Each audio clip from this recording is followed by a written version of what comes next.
नमस्कार। चंद्रकांत भट्ट अमेरिका से। आजकल सबसे बड़ा चर्चा का मुद्दा है वो है जो कुंभ का मेला है। मुझे आज भी याद है कि मेरे गांव के आजू बाजू गांव में जो मेला का निर्माण होता था उसका पर्पस कुछ और था, लेकिन आज परिस्थिति बदल गई है। महंगाई बढ़ गई है, समस्याएं बढ़ गई हैं।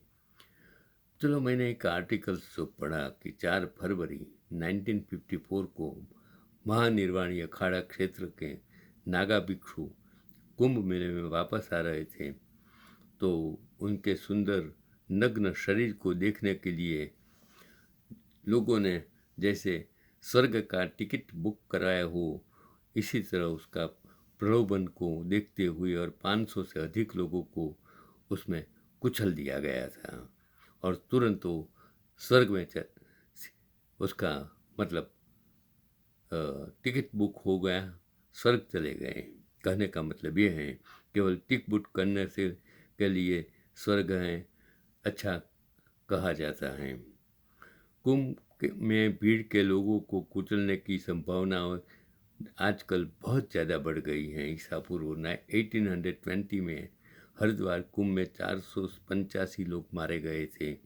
ईसा पूर्व 1760 में हरिद्वार कुंभ मेला में सैकड़ों भिक्षुओं को सेवा और वैष्णव क्षेत्र के बीच विस्फोट में मारे गए थे। ईसा पूर्व 1789 कुंभ मेला नासिक में वैष्णव वैरागी और शिव के भिक्षुओं के बीच विवाद था। अक्सर एक झगड़ा होता है कि कौन स्नान करता है भला, और क्या दुनिया को एक उसको झगड़ा माना जा सकता है। लेकिन भक्त भिक्षु उसका झगड़ा क्या हो सकता है।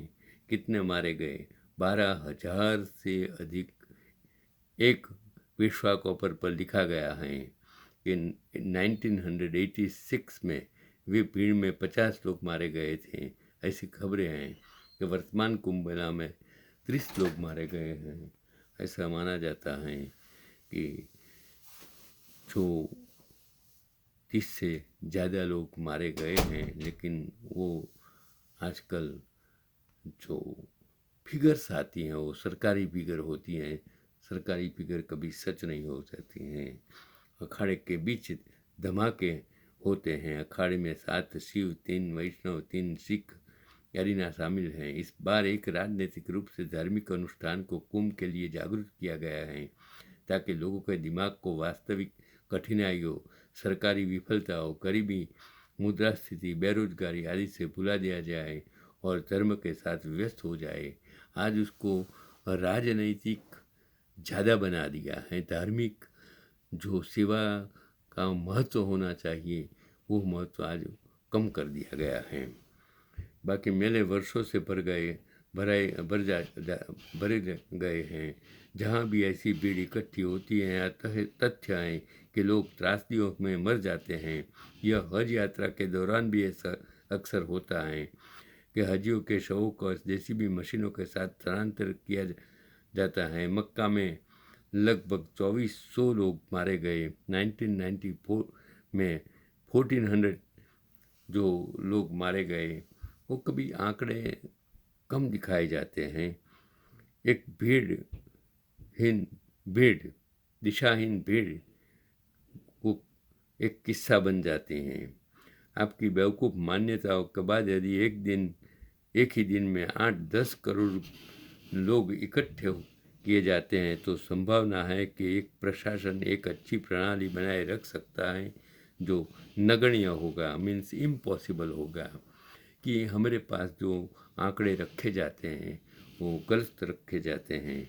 लेकिन एक ही समय में एक लाखों लोगों का इकट्ठा करना बुद्धिमत्ता की बात है या मानसिक अस्थिरता है।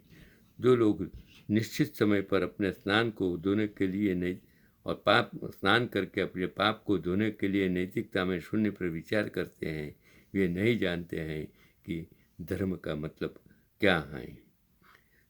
मैं एक दूसरा आर्टिकल जो उसके अनुसंधान में मैंने पढ़ा कि महाकुंभ हमें में केवल गरीब भक्त क्यों मारे जाते हैं? जो महाकुंभ में जो ऐसा होता है तो गरीब लोग क्यों मारे जाते हैं?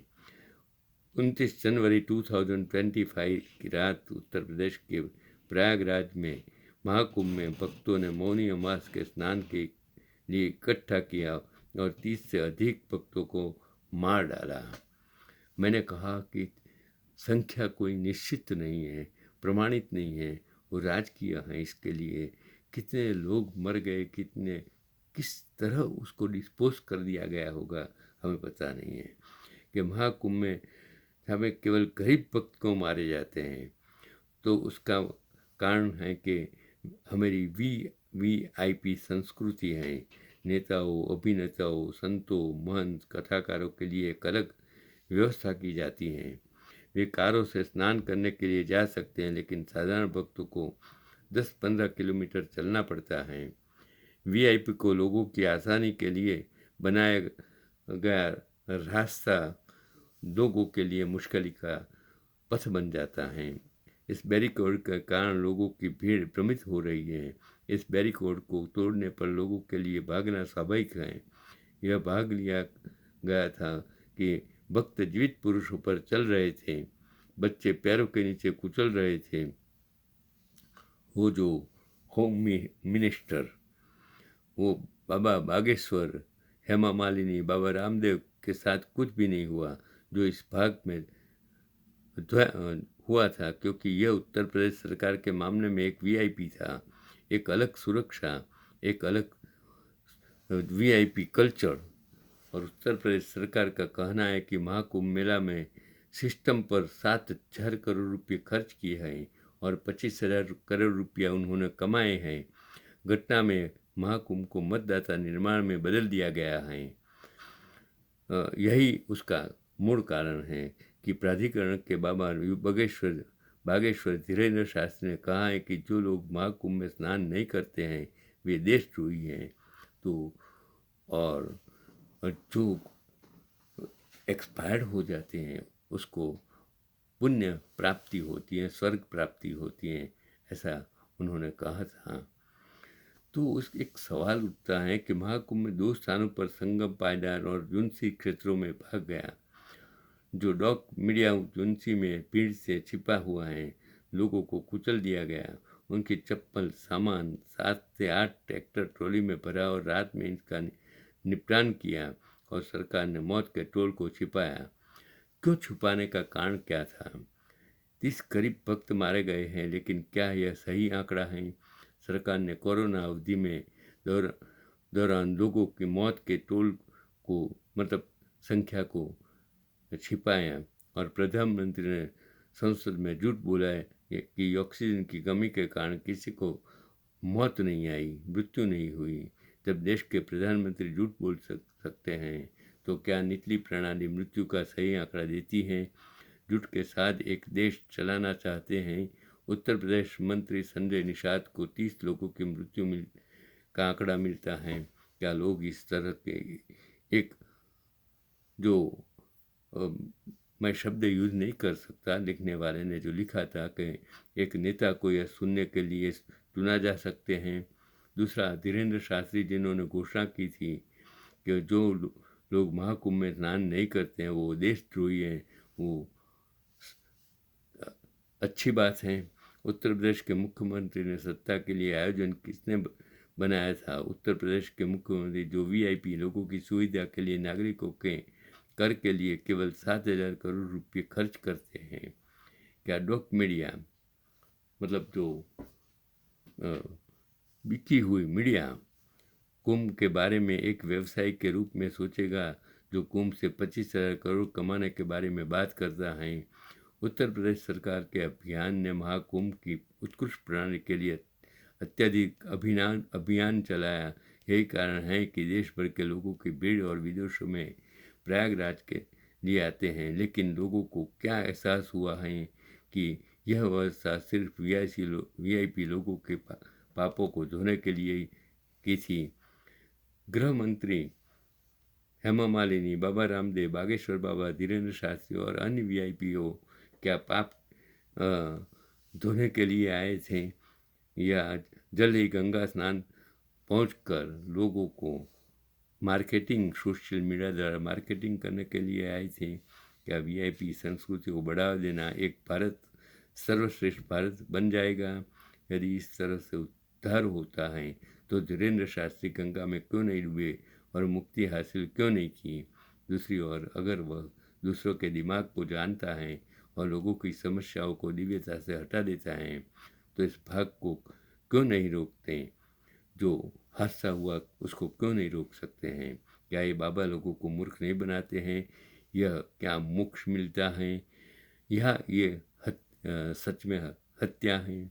शंकराचार्य अवधूतेश्वरानंद ने कहा कि अगर एक व्यक्ति को जो यह कहते हैं कहने के लिए तैयार हैं कि कृष्ण को जो मोक्ष मिलता है तो उसे अपने उद्धार के लिए प्रेरित करने के लिए तैयार हूँ।